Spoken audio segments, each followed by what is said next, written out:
friends at Tivoli Brewing Company and the Department of Communication Arts and Sciences at MSU Denver, this is Unfiltered. And here are your hosts, Jay Schrader and Dr. Samuel J.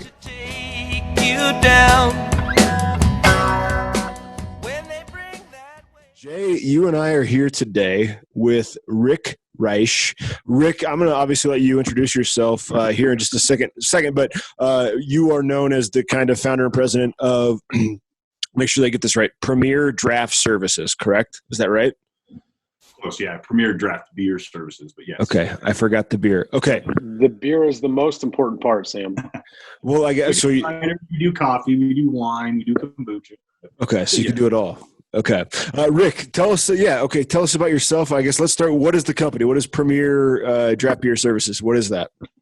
So we're a subcontract draft line maintenance company is mainly what we do.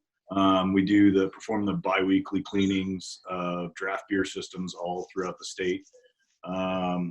We've been going on for about 14 and a half years now. And basically we're just contracted with distributors, with independent breweries that are self-distributed. And then we have a few bars and restaurants themselves that kind of look to us to be their entire draft system maintenance program. We do some light install work, but mainly what we focus on is the actual scheduled line cleaning side of things. So draft beer is what we do and what we do a lot of. So Rick, which is the most important or the largest part of what you do? Is it a distributor that you maintain 20 of their lines in a single bar, or is it, how does that work? Like if you walk into, let's say, God, I haven't been in a bar in so long, I can't even think about it. Falling Rock. There you go. And you're the contractor for XYZ distributor, but they only have 30 lines at Falling Rock out of their 100 and whatever. Do you only clean that distributors, or does it work a little bit differently? So for the most part, yes, that is the way it works. We'll go into, an any day, everyday bar and clean just the ones that we're supposed to. Sometimes that just by default, because of how many different companies we work for, we end up cleaning them all anyways. Okay. But it kind of brings up a couple issues and points of the way that kind of the culture is with a lot of rotation, and they call it the rotation nation now, where everybody puts on one keg, and maybe it's from XYZ distributor, and we don't clean that one, and we've been in there, and by the next time we come in, it switches to a different one, and so it can kind of create this little bit of a pitfall almost, where things might get skipped a couple times or get double, triple cleaned as well. We've taken a lot of that equation out we work with probably, I'd say about 70% of the market share out there. Wow. Seriously? Here in Denver? Throughout the Front Range, yeah. Holy shit. Thank you for your service. No kidding. Yeah, so Jesus. I had no idea. Yeah, we've been going strong for a long time, and just been slowly picking up more and more as people realize that it's important. And just by default of that, because it used to be you'd have 10 different people coming into a different bar or restaurant, and it might get done partially, it might get done really well, and there's so much inconsistency with that. So we've been able to kind of level the playing field, if you will, and be able to get the majority of them taken care of while we're there. Now, there are some other establishments. Falling Rock is not one of them. They actually have their own in-house line cleaning that they do. So they make sure that everything gets done. And so they have a cycle that they do everything their own. But for example, like the Pint Room, which is down in yeah, of course. Sam and I have we go there a lot. Yeah. The most amount of draft lines in the state. Really? More than Falling Rock? Yeah, they have 176, I believe, or 175. Wow, that's awesome. So they actually came to us, and we kind of came to a mutual, because we were already doing 70-80% of their lines, and we kind of went to them and said, hey, do you want to just work with us on the rest of them? And so we clean all their beer lines every 2 weeks, so that way nothing ever gets missed. And so we have about 20 or 30 places, the tap rooms, mainly the ones that this is their bread and butter. That's how they make their money is off of their beer selection and the large variety of beers that they have. That we work with them independently and build for what we can, clean for what we can from the distributors and independent breweries, and then kind of work out something with them directly. But for the most part, it's enough to keep us real busy. So wait, Rick, is that, I guess, I mean, that seems like as a business owner, right, and as a an entrepreneur, at what point is it easy for you to go to a pint room or not? I know you said that you were doing Falling Rock, but maybe like a Lodo or something like that, and to say, look, we're already doing 70% of your stuff. Why don't we just take over you as a client? Is that do you have a number in your head as you're kind of starting these conversations, or is it something that happens a little bit more organically? It kind of tends to happen more organically, but the biggest issue is cost.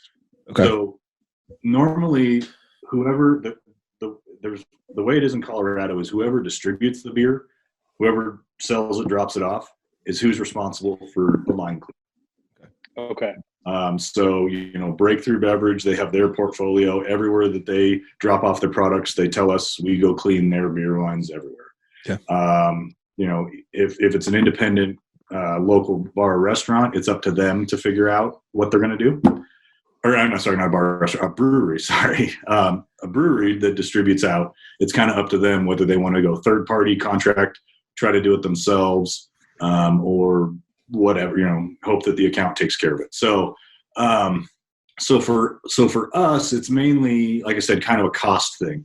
Our biggest way we've been able to gain business and grow is to go after distributors.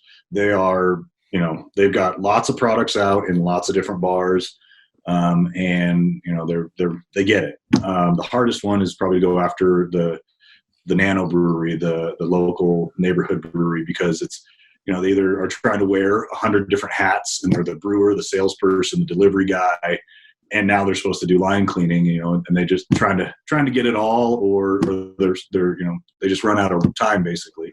And so that's kind of when we go to the bar or restaurant and say, hey, this is something that might be getting missed, and can we fill that need for you to make sure you guys have consistent quality? So it's kind of, like I said, it is a little more organic conversation, and it kind of depends on, if the bar or restaurant really wants to make sure that 100% of the lines are getting cleaned every time. So is a lot of the time just one shitty beer, or, I mean, is it, I guess not just one, but a series of maybe 5 or 6 shitty beers, and people go, oh, this High should taste a lot better, and it doesn't? Is it something as simple as that? I mean, it depends. I mean, you're going to have your consistent drinkers that are going to know that, that's what they know and they expect. Like you said, let's take High Life, for example. They go into a bar and they order a High Life off draft, and they go, ooh, that's not right. They're either going to order something else, they're going to order a bottle, or if they get let's say they order another beer, they order a DPA, and they try that one, they go, ooh, that one kind of tastes funny too. Then they order another one, they go, that one tastes funny too. Then they're not going to drink at that bar. Yeah. Probably at all. But then there's also other variables about the keg itself. There could be something wrong with the keg, and it needs to be returned. But for the most part, it is probably just a matter of enough places, receiving complaints, or Yelp has been, I'm sure, phenomenal with people making sure if they get anything wrong with anything, they're going to let you know about it. Behind closed doors. And so, enough of those come through, and that might kind of spur the conversation. But most of the time it's just because we're already in there, we're already doing most of it, and they kind of go, why don't you just clean them all? Well, we can, and kind of start the process going that way. But do you find a place like, I know, Jay, you've got plenty of questions too, but do you find a place like Pint Room, or let's say Fresh Craft, where the expectations for quality are just higher, and so you're going to hear that from your partners in those bars to go, okay, obviously the lines aren't cleaned the way that we want. We need a premier draft beer services to kind of take over. Is it? Do you notice that taste? I guess that expectation from certain establishments versus others. Yeah, and I mean it's definitely growing. It used to be, 10 years ago, there was the beer bar, and there was the beer bar and kind of the sports bar, and a few things in between. But the beer bars for sure, definitely higher quality. I mean, we've spoken on a few of them, and there's a bunch out there now they've really grown their portfolio. And I think once an account hits having 20 different flavors on tap is when you kind of market to a little bit of different clientele, and you start getting the aficionados. You get the people that will be able to pick up on a bad aroma or a bad taste or smell, and be able to distinguish when there is something not right with that beer. And the amount of beer styles that are out there as well kind of actually make it a little bit more complicated, because with the whole introduction of the whole sour beer style that really came in about 7 or 8 years ago, and then kind of coming in with these lactose beers and things that they're popular in the last couple of years. Those are actually like off flavors that we try to prevent by cleaning, and they're introducing them into the beer. And so, you kind of, it's like, well, it's actually a desired flavor in some instances. But when a beer that isn't supposed to have it has it, it's really apparent. And just the general knowledge base of the average consumer, I feel, has gone up exponentially in the last 10 years. And here in Colorado, especially, I mean, I feel like, the magnifying glass is here. We every year we have everybody coming in and wants their beer on tap and wants it to taste right. And so, the expectation for quality here is really high, and it's a welcome challenge. So for sure. Let's talk about what that looked like for you 10 years ago, or even before that. I mean, how the hell does somebody even get into this and start their own business? I mean, were you just working in bars and restaurants and had a love of craft beer on the side and realized that poor maintenance and shitty management was the problem, or what led you down this path? We love these stories because one of my favorites is the guy that was an exterminator that now owns a distillery. So feel free to embellish a little bit here. I don't know if mine's that much of a leap, but I got the job just right out of college. I was working kind of for a distributor, but they set me up as an independent business as a contractor. Okay. And I realized that the job was not being done well hardly anywhere. And so just by doing the right thing and doing it correctly, just watched it just continually grow and grow and grow and grow. And, just keeping a high standard is really all it's taken to kind of get it where it's at right now. But I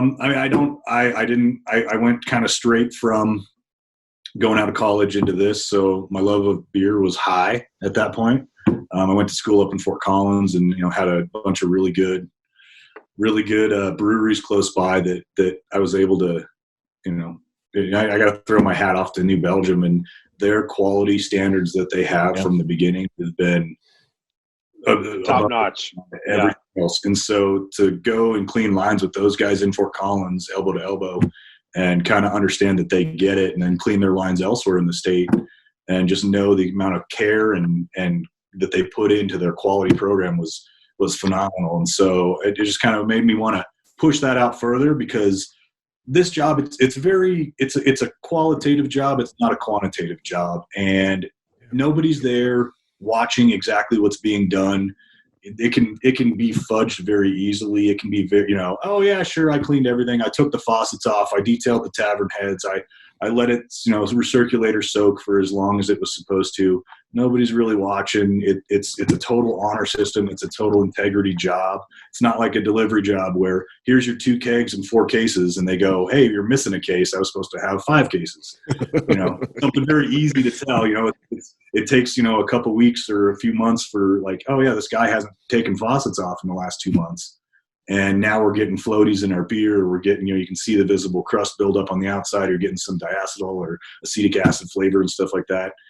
They're very nuanced things. And so to be able to kind of, bring their level of care to the greater market was was a really big, important thing for me. And I really like beer, and I really care about, draft beer in particular, because it's better for the establishment. It's better for the, the consumer. You're getting more bang for your buck. I mean, it's better all around. We're brewing more beer. We're drinking more beer. We're selling more beer. It's less packaging. It's, it's better for everybody. So that's just kind of my thing, was my internal drive, I guess, to push that, out into a greater area, and just kind of ran with it. So I did some poking around. Oh no, go ahead, Jay. You're good. I did some poking around on your website and actually listened to the Brewers Association presentation on cleaning draft lines from 2007. How integral has that been in the expansion of your business from the craft side? I mean, I was blown away that somebody would have put together a slideshow and a video of that back in 2007. But obviously, especially, prior to quarantine anyway, craft beer brewers, they have nuances, right? Their particular brand and their particular style and flavor and taste is what sets them apart, especially if they make it into a bar or a tap room that's got multiple breweries on it. How much has that brewery industry influence had on your business? I mean, do you think that's helped make your case as what you do being important? Yeah. So kind of echoing along with the Brewers Association came out with a draft quality manual. And I think that's what they excerpt from that and came up with the cleaning kind of video and presentation and things like that. Whatever the guidelines are, yeah. So prior to that, there was no guidelines. There was no, This is how beer lines should be cleaned. There was nobody set a standard. And so guys from, Matt Meadows and Neil Witt, I'm sure you guys both, Neil Witt used to work for Boulevard. Matt Meadows is the national quality guy for New Belgium. A guy from Sierra Nevada. I can't remember if it was Ken Grossman or not. I think it was. Got a couple guys from InBev, some people from, I think, Miller Coors. Got like a bunch of quality heads got together. I think it was about 15 people, and came up and said, we need to standardize this. We need to come up with some guidelines, and so we can make sure this is being taken care of. And prior to that, there was nothing. There was, one person taught another one, taught another one, taught another one. And that's kind of, that's not a good way to set the way things should be. And there was no science behind it. There was no data behind it. It was just a do what the person before you did. And so they actually put a lot of thought and information and did research and collected data and got all sorts of stuff together and came up with a best practice guide. And that, because I'd already been doing it the way it was supposed to be done by following kind of the direct New Belgium guys up in Fort Collins, we were already at that standard and kind of had found a couple ways to even go above and beyond that. But that kind of piece of literature, and to have the Brewers Association come out and say, here is the way it should be done, did really help, because the way to do it correct is a huge pain in the ass. It takes a ton of training. It takes a whole lot of labor. It takes, a lot of kind of skill. It's no longer just untapping one keg and tapping into another one. You have to couple things together and create a bunch, like a daisy chain type system, make sure that all the parts and pieces are in the right way. It's not just you can't train a bartender to do it overnight. And so it kind of allowed us to be this kind of specialty niche business that was able to really get into how to take care of draft lines correctly. And if you wanted to do it yourself, if you want to do it correctly, it's going to take a major investment on, your small independent brewery to try to figure out how to do. And so them coming to us as an option is that, well, here's a affordable, I don't have to try to train and figure out and schedule in all this stuff. I can just outsource to a third party. It did help a lot. And just to kind of get to the bottom of what you asked for. I mean, that literature it really opened a lot of people's eyes that this is even something we do. I mean, there's a handful of even new breweries that we'll go talk to and say, hey, you guys, what do you do for line cleaning? And they go, well, I don't know. Didn't even think about that. I want to ask you about the Yeah. process, but it just made me think, Jay, like I remember as a kid, I can count at least 6, 7 times that my dad, before he even got into craft beer drinking, which now that's all he drinks. But I mean, drinking like a Miller Lite, he would send it back and say, "This is a bad keg." I wonder how many of those times it wasn't a bad keg; it was a bad line. Like we take for granted, the quality of beer, and we just assume that that the brewery themselves are the ones behind that shitty beer. But in fact, it's probably the lines. So, I guess with that being said, I don't know if it's a connection. What is the process for cleaning a line? Can you kind of summarize it for our listeners a little bit, Rick? Yeah. So there's kind of two ways to do it. There's the cheap, fast, easy way, and then the more detailed, in-depth way that we do it. The cheap, fast, easy way is you basically have a little 1 or 5 gallon keg that you can refill with whatever you want. We put a cleaning chemical in there. It has a standard bung on the top, like on the top of a keg, and you tap into it, open the faucet, flush the line, close it up, disassemble the faucet, clean that out while it's sitting there in the line soaking the chemical. We use a caustic soda for the most part for 7 of our cleanings. And then on the 8th cleaning, we also do an acid cycle as well that gets rid of the inorganic type of material. But the caustic cleaning is what we do most of the time. It's a caustic soda. It's sodium hydroxide. It's pretty nasty stuff, but it kills anything that's trying to grow in the line, any bacteria, mold, yeast, anything that's left over in the line. After that, after we've got all the parts and pieces cleaned up and it's soaked, we refill it with water. We flush all the chemical out with water, and then we tap into beer and flush all the water out with beer. Test it to make sure it's pH neutral where it should be, and then kind of go about your day. The other way, the more complex way, is we use a recirculation pump. And there's some literature that says it does a 70 times better job than the first way I described. So the first way I described, that's the way 90% of the companies out there clean, is using that canister method, that soak method. The recirculation pump cleaning, we take, in a very simple way, we take the 2 tavern heads off the couplers, connect them together, and then we put a hose that connects out at the faucet from one to the next. We turn on our pump. It flushes all the beer out of the system and fills it with water and then with cleaning chemical. And then once the cleaning chemical gets all the way through, we drop them both in the same bucket and it recirculates through. And we do that it lets it go through for 15 minutes. Yeah. While that's doing, we take apart the faucets, clean those out, and do all that other stuff we're supposed to do kind of in the meantime. And while it's doing that, the way it does a 70 times better job. So there's 4 things that make an effective line cleaning. The first one is temperature. And I kind of relate this back to, think of like you left a plate of spaghetti out on the counter overnight. You're going to do dishes the next day. Mm-hmm. In order to clean that plate, if you use cold water or hot water, which one's going to be better? Obviously, hot water breaks the stuff up, gets it better. So temperature is your first thing that you want to take care of, and that's pretty easy to take care of. We use hot water. The next one is going to be time. So if you were to let it sit and soak, obviously if you let it sit for 10 minutes, 15, 20 minutes, it's going to be easier to clean off. So time of contact is another key factor of how we do cleaning. Then the next ones are going to be percent caustic, or how strong your solution is if you use soap versus just water. And that's kind of a standard. We use the same no matter what. And then the last one is going to be turbidity, or circulation or movement.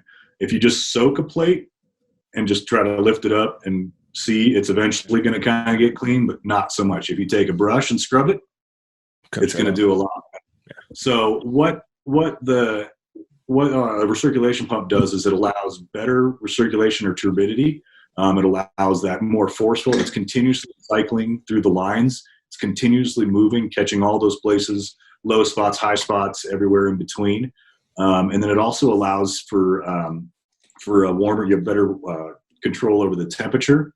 And the CO2 that is actually involved when CO2 gets involved with a caustic soda, it actually creates carbonic acid. the carbonic acid can actually start to neutralize the pH of the caustic we use. And so by eliminating CO2 from the equation, you actually get a stronger concentration as well. So with the recirculation pump, it just maximizes all those things. And the other thing it does is every other line gets cleaned in reverse. You're going backwards. You're going from faucet to keg, where otherwise everything always goes keg to faucet, keg to faucet, keg to faucet. And I don't know if you've ever seen like a water tube or water pipe, I should say. Like oh yeah, the flow is gonna build up in a certain direction. Exactly. And so when you go back the other way, it picks up on those kind of scales that have been laid down, and it peels those off. And so you're actually a little bit of extra cleaning as well. So that's where they think they kind of came up with that 70 times better is with all those factors involved.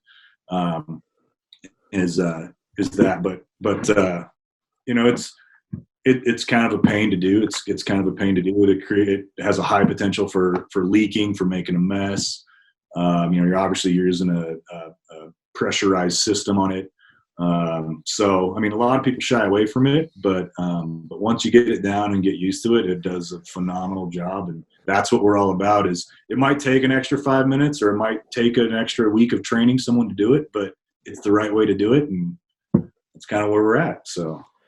I mean, Jay, I know you got a question real quick. Sorry, I was going to cut you off before you ask yours. Like, it makes total sense though, because I mean, I grew up working in a restaurant, and you take that extra time to make sure everything is so sanitary. It's just required. You have to do so many crazy ass things in the back of house.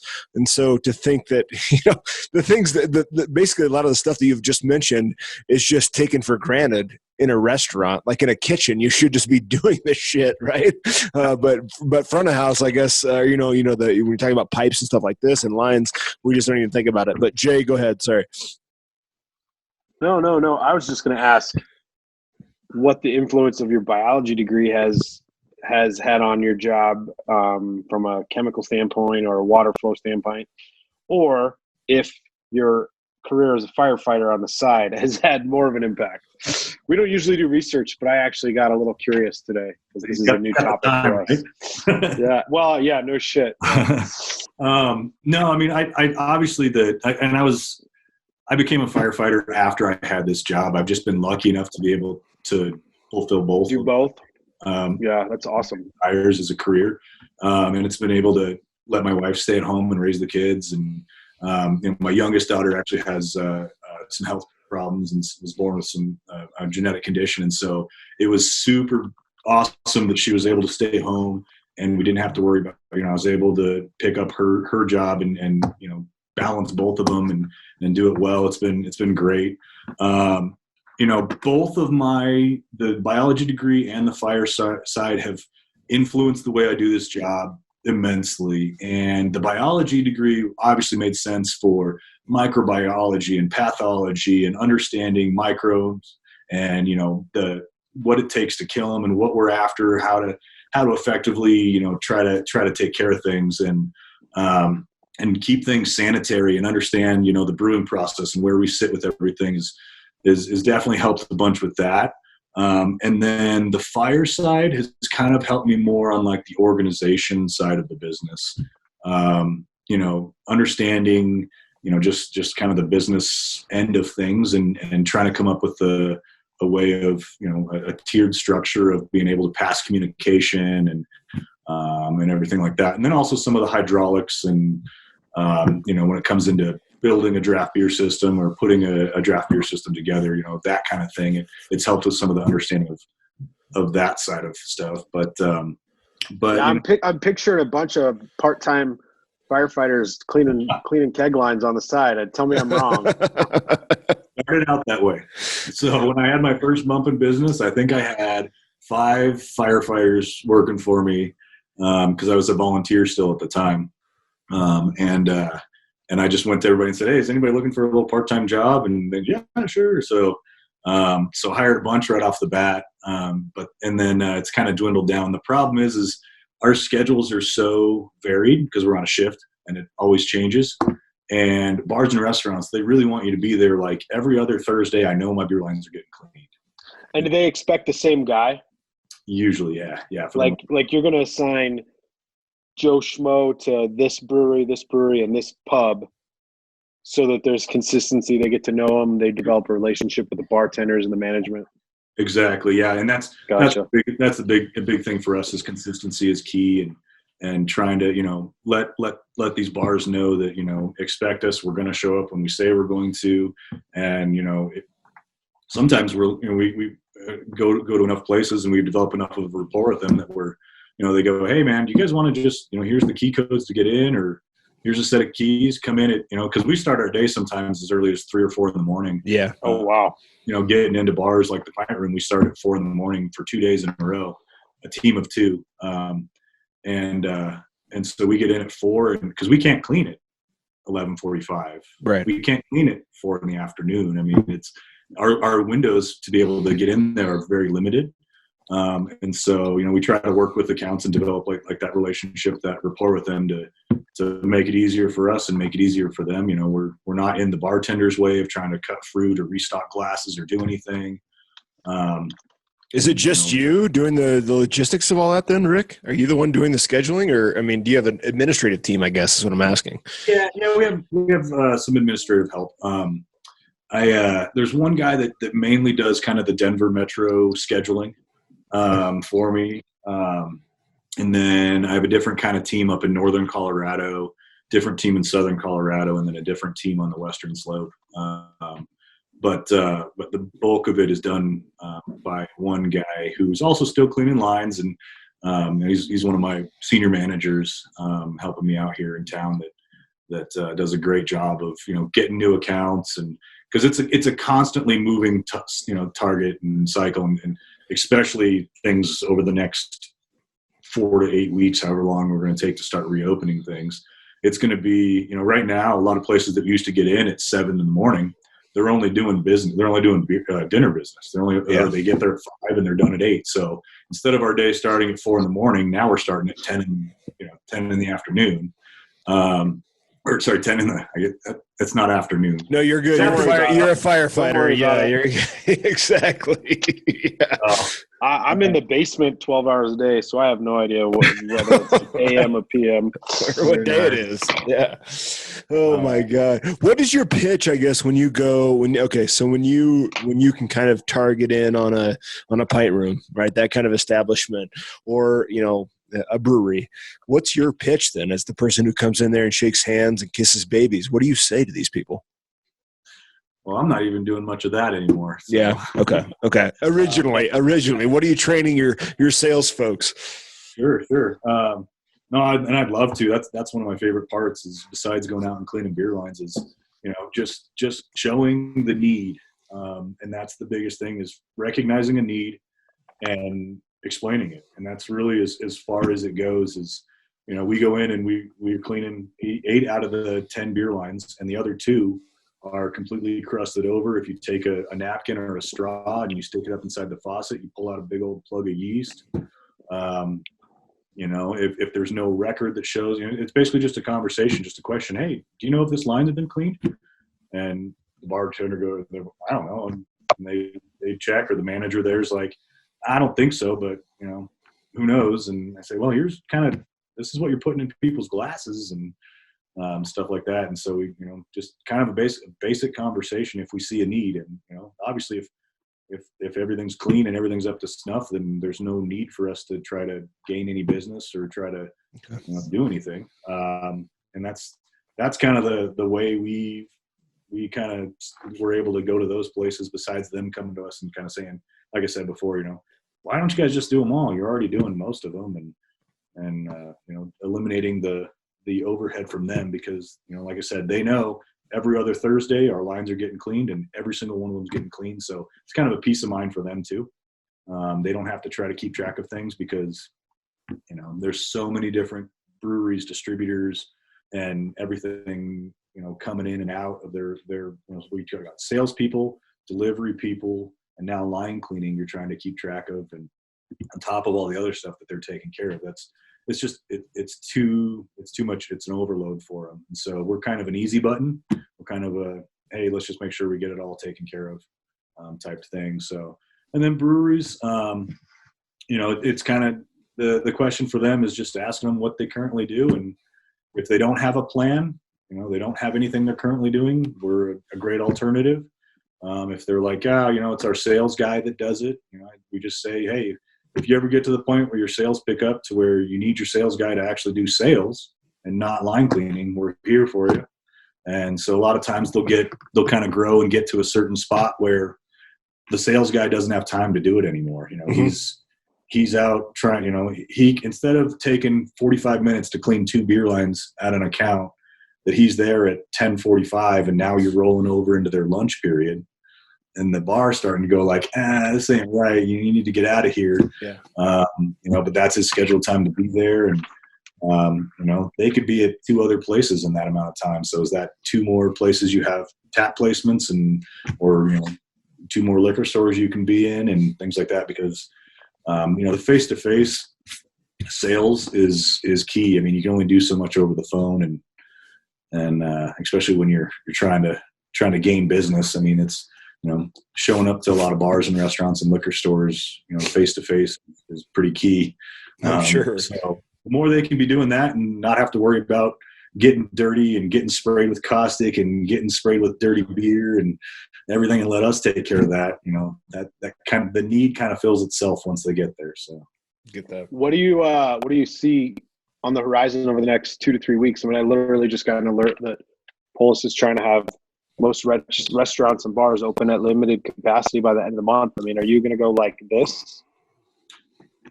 Yeah. So, I mean, it's going to be such a scheduling and disaster over the next few weeks. I mean, it's great. It's a welcomed problem. I'll take it.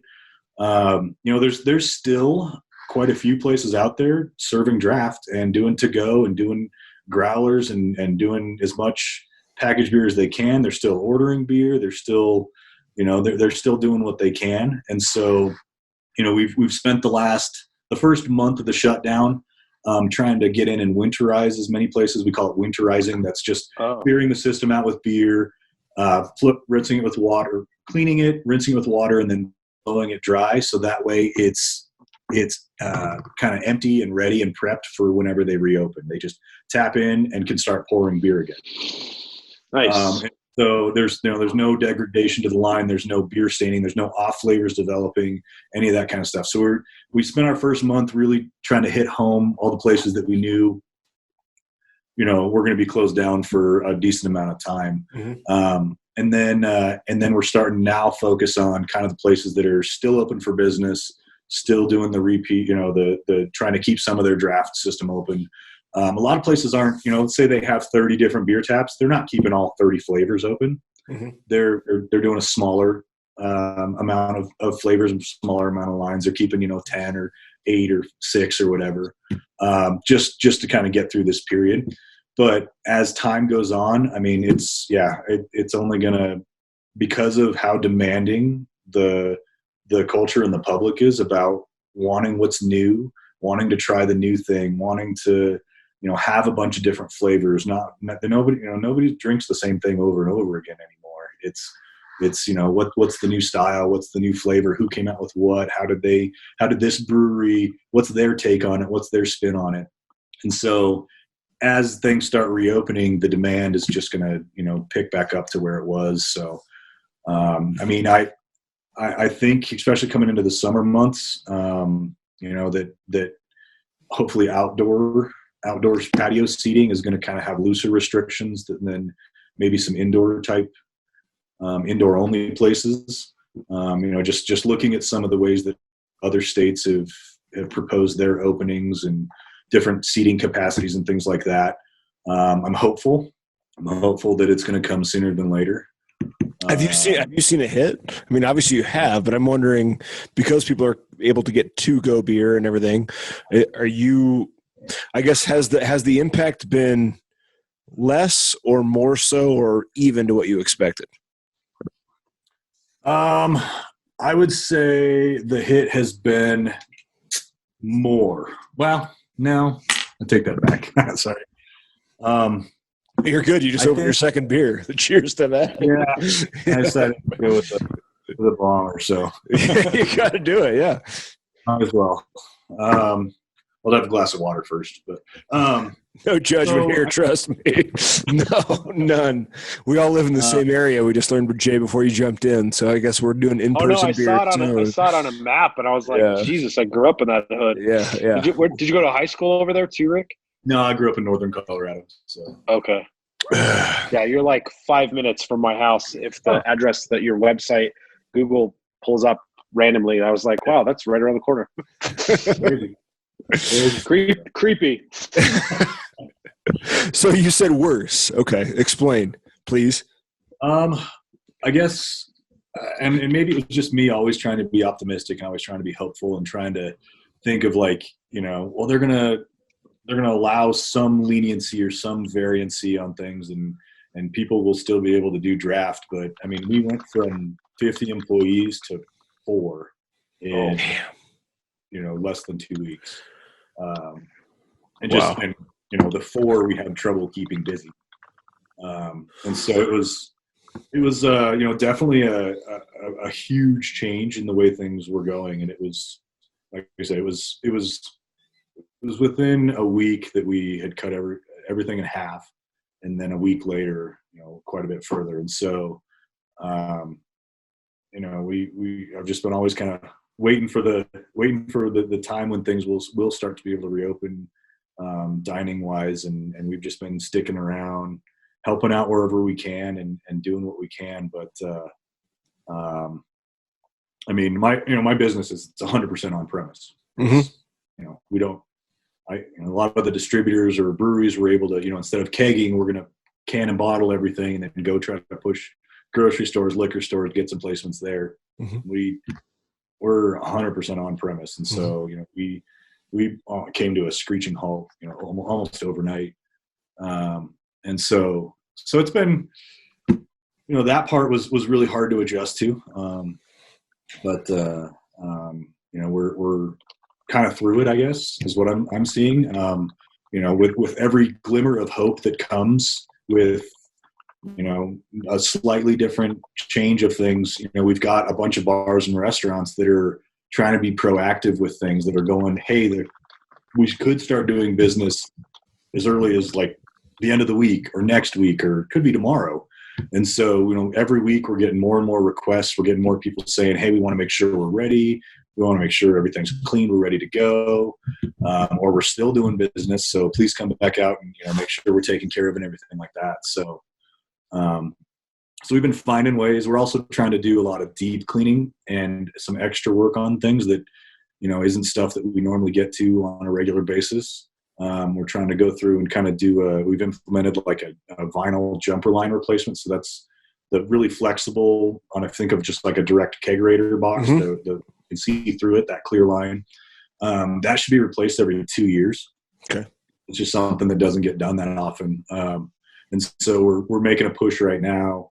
We basically threw it on at cost, and that we're going to, offer to replace draft beer lines for, people that we can and everything like that, just to improve that quality as much as we can, So now are you, I guess you're kind of not just business owner and, COO. Are you thinking kind of CMO style? You're thinking, what can I be doing right now in order to keep these clients on board and make sure that they call me the first time this thing opens up? Is that what you're kind of thinking with the, hey, no cost, like I'm going to come do this? Is it fucking wild and crazy as that? I'm sure that, lots of restaurants and lots of bars and lots of breweries and everything is, they're going, hey, we're doing everything we can to keep your business and to show you that we care and we're going to make it through this. And that was kind of my bone to throw, I guess. And, hey, your draft system's not being used right now.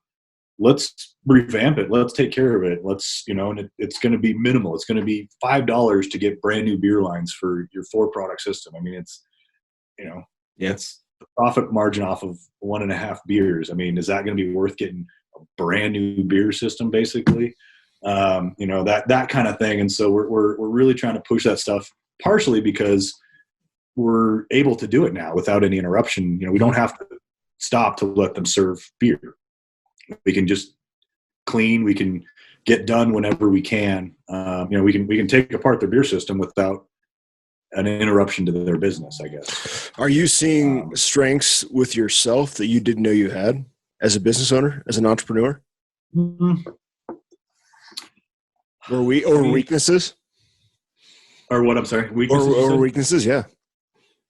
I'm very intrigued by what's happening now. Like it's there's a fantastic Tim Ferriss's podcast yesterday was awesome. It's the guy who owns four of Chicago's largest restaurants, and they have managed to make more money in COVID than they were making prior.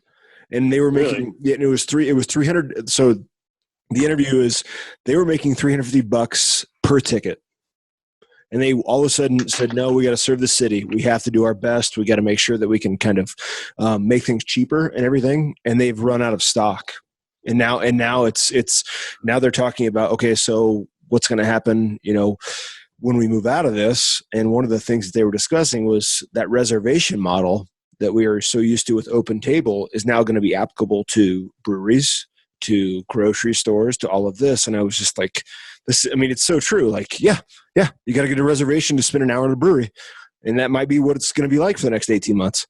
Yeah, sign me up for that. I know. Yeah, I messaged the guy on Instagram. More interaction? Yeah. Sorry, but anyhow, go ahead. So I kind of asked you. I don't even remember what I asked you. What did I ask you? You didn't ask a question. You're just speaking to hear yourself speak. Yeah, that's me. I'm that guy. I got a question. I'm going to use the word. I hate this word in the middle of quarantine because I feel like I hear it 10 times a day. But pivot. I just feel like you're the guy that should be pivoting to home kegerator installations during this thing. And I'm thinking that selfishly because I've never bothered to build my own, and I'm the kind of guy who would rather just pay somebody to do it. But B, read an interesting article about all the potential thousands or even more barrels of beer they're going to start getting dumped at these breweries. And one of the things that I think personally, I've been saying at least a month or more, that some of these brewers should have fucking pivoted to selling kegs right out the back door on day 2.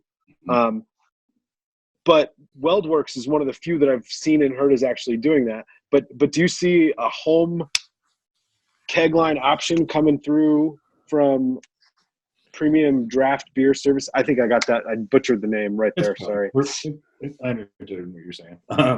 No, but the whole model can be kind of tricky, partially because we make money on volume. Yeah. Okay. And for us to go and clean 1 or 2 beer lines at a home, it's very time consuming. And scheduling wise, our hours are so early. Like I said, we're done usually about 2 PM, and then I got to try to maybe make a late crew that would go into people's houses, which has its own set of liability issues, I guess you could say. You could make some really good YouTube videos though, and just use that as marketing. Gotcha. Mm-hmm. I'm just thinking, like, truly, like you take your limited installation services and say, hey, I'm gonna put together a home install model. Ooh. Who cares about cleaning the lines? Oh, like you could be selling out the door. Don't give this away, Jay. We're gonna talk about this. Like, no, they're kits. Yeah. No, you sell kits. Yeah, it's Go the ahead. Premier Draft Beer Services kit.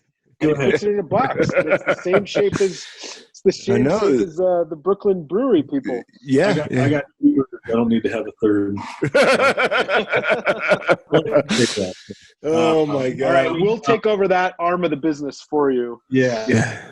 They do sell at home kits. You can buy it from Micromatic, Fox Equipment, stuff like that. If you wanted to convert kits and stuff like that, and we will help out. We've gone and revamped a lot of people that reach out on our website and stuff. We'll go in and run new lines for people and fix a bunch of poor problems, because usually the kits they sell are meant for sea level and not for our elevation. So we have to do it, because they go, well, every time I got it, it just pours like crap and pours foamy, and turn the pressure down to 4. And I'm like, and then my beer goes flat. And Oh my So, God. I need to send you over to my father-in-law's then.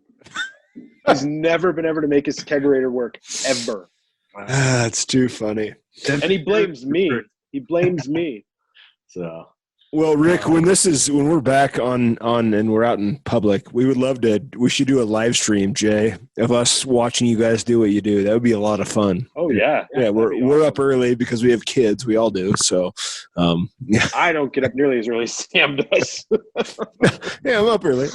But where can we? Okay, so people who listen to the show, Rick, who want to know about what you do, where should we send them? a couple ways. I mean, our website, www.premierdraftbeerservices.com. Spell it out, and that'll get you an email. It'll get you a phone number if you need it. We've got a direct service line on there that'll get you in touch with if you need anything direct. And then all the emails that come through will come across my desk, so I'll be able to help you out as much as you need to, or just got questions or anything like that. I mean, it's probably the easiest. We've got an info line. I don't know how in depth you want me to go. No, that's perfect. You're good. I look forward. No, you're good. You go ahead, Jay. Who should we be sending our listeners to support your business in terms of breweries or tap rooms or restaurants? I mean, anybody in the hood that we should be drinking beer from and dropping your name? South Denver area? No, I mean, there's a good chance if you're out drinking draft beer, we're the ones maintaining. It's yours. Nice. You know, and I hope it's only a matter of time. The good thing about this whole shutdown is we did stick around. We did, we cared about the community. There's a few other people in my industry that kind of closed up the doors and walked away and just said, hopefully this is all here when we get done. And with restaurants, with breweries, the people that stuck through this will come out stronger on the other end. And so hopefully, this will allow kind of the strong to survive, and we'll be here, and we're still here. We're the biggest in the state. Been around the longest in the state. So, we're ready for if you need it. And,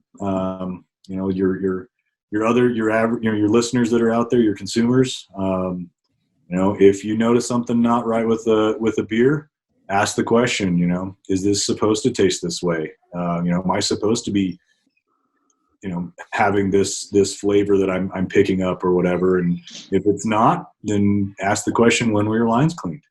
When were they last cleaned? And if they can't answer it, then there's a problem. So I'm going to start asking that before I order a beer. Okay. And good places. We leave a record in the cooler that says last time they were clean. So nice. It's all documented and everything. So it's like an oil change sticker. Yep, exactly. Yep. That's how it should be. Rick, thank you, sir, so much. Jay and I will buy you a beer as soon as we are out of this. I know exactly. We're probably going to go to Pint Room and not have to buy anything. But, I mean, that's putting a lot on. Like the perfect storm. Yeah, exactly. Rick, thank you so much. We will send all of our friends your way. Have a fantastic Monday, and tell your two daughters best of luck. This is the dad they were dealt, right? That's all you can say. Dad, you were dealt. Exactly. That's what I tell them every morning. Exactly. I only know one thing. All right, bye, guys. Take care. Cheers. Yep, cheers.